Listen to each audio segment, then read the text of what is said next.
মাতাবাড়ির প্রণামী বাক্স গণনার কাজ সকাল 9টা থেকে শুরু হয়েছে।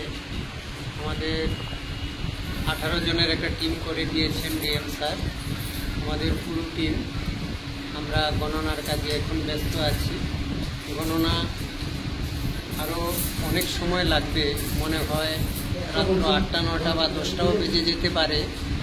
তো আমরা গণনা করতে গিয়ে আমাদের বাইরের অনেক দেশের টাকাও পেয়েছি, যেমন ইউএস ডলার, ভুটানের টাকা পেয়েছি, বাংলাদেশের পেয়েছি, কুয়েতের পেয়েছি, নেপালের পেয়েছি।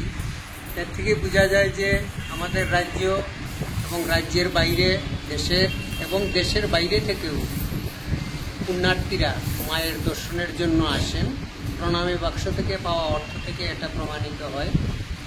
আমরা আশা করব দিন দিন আমরা যা দেখছি, দিন দিন ভক্ত সমাগম বাড়ছে মায়ের মন্দিরে, এবং পর্যটন ক্ষেত্রে এবং এই পুণ্যার্থীদের যে এই ভিড়, এটা আমাদের রাজ্যের পক্ষে একটা শুভ সংকেত। আমরা আশা করব ভবিষ্যতে আমাদের রাজ্য, দেশ এবং দেশের বাইরে থেকে আরও পুণ্যার্থীরা আসবেন এবং পর্যটন ক্ষেত্রে আমাদের রাজ্য একটি তীর্থভূমিতে পরিণত হবে। স্যার, কয়টা প্রণামী বাক্স আজকে খোলা হয়েছে স্যার? আজকে 14টা প্রণামী বাক্স এবং একটা বড় লোহার সিন্দুক খোলা হয়েছে। মোট 15টি?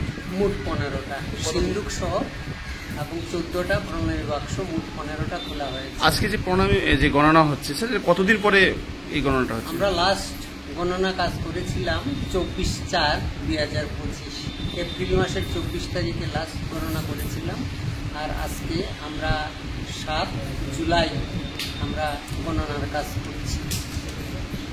আমরা আশা করি 8টা 9টা বেজে যেতে পারে গণনার কাজ শেষ হতে হতে। তারপরেই আমরা বুঝতে পারবো প্রণামী বাবদ মোট কত টাকা জমা পড়েছে প্রণামী বাক্সে, যা দিয়ে মন্দিরের কাজ, মায়ের সেবার কাজ, মন্দিরের উন্নয়নের কাজ সম্পন্ন হবে।